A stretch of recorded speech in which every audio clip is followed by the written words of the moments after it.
Sir ఇంకా చెయ్యి నొప్పి కాలు నొప్పి ఏంటి సార్? 5 రూపాయలకే మన శాస్త్రి బాంబు దొరుకుతుంటే. కృష్ణ అమ్మమ్మ ఉంది. కృష్ణ అమ్మమ్మ బంటి వాళ్ళ అమ్మమ్మ కన్నీరు మున్నీరు అవుతుంది. ఎందుకంటే చిన్నప్పటి నుంచి కూడా ఆ అమ్మమ్మ వద్దే పెరగడం జరిగింది, ఆమె పెంచడం జరిగింది.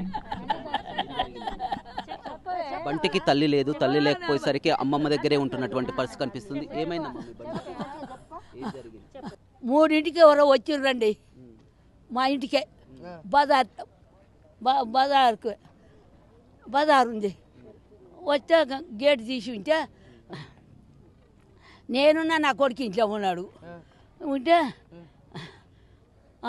ఆమె బయట ఉంది, గోడ మీద చూస్తుంది. ఆమె చూస్తే ఎవరు బంతి ఉన్నారమ్మా అన్నాడు. అంటే బంతి ఉన్నాడు అన్నది.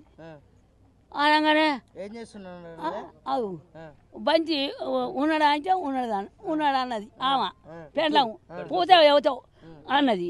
అనగానే నేను బయటికి వెళ్ళినా. ఎవరమ్మా ఎవరు వచ్చినా ఉన్నదని అంటే ఎవరన్నా అంటే ఎవరో నాకు ఎరక అన్నది.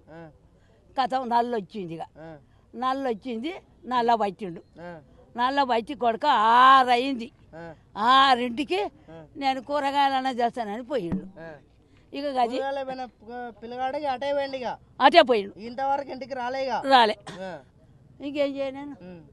ఇక నేను తెల్లారి గట్ల ఏంది నా కొడుకు అన్నాడేది ఇట్ట పోలేదు అంటే తెల్లారి అయితేనేమి మంచిది. నేనేం చేయ ఇక నేను చూడొచ్చు. మొత్తం మీద చూసినటువంటి ప్రకారం ఇంట్లోనే ఉంది. అమ్మమ్మ ఇంట్లో ఉన్నటువంటి సమయంలో సాయంత్రం అతను ఇంట్లో నుంచి బయటకు వెళ్ళడం జరిగింది. కూరగాయలు తీసుకొని వస్తానని కూడా ఈ విధంగా ఇంట్లో నుంచి బయటకు వెళ్ళారు. సాయంత్రం తర్వాత ఈ విధంగా వెళ్ళి ఈ విధంగా హత్య జరిగినందుకని చెప్పవచ్చు. ఎందుకంటే ఆ బంటికి తల్లి లేకపోవడంతో కూడా పూర్తిగా అమ్మమ్మ వద్దే పెరుగుతున్నారు. చిన్నప్పటి నుంచి కూడా అమ్మమ్మే పెంచినటువంటి పరిస్థితి కనిపిస్తుంది. ఏదేమైనా అమ్మమ్మ కన్నీరు మున్నీరు అవుతున్నటువంటి సిచ్యువేషన్ అయితే మనం చూస్తున్నాం. మరిన్ని వీడియోస్ కోసం ఛానల్ ని సబ్స్క్రైబ్ చేయండి. లేటెస్ట్ అప్డేట్స్ కోసం వాట్సాప్ ఛానల్ ని ఫాలో అవ్వండి. ఆ లింక్ డిస్క్రిప్షన్ లో ఉంది.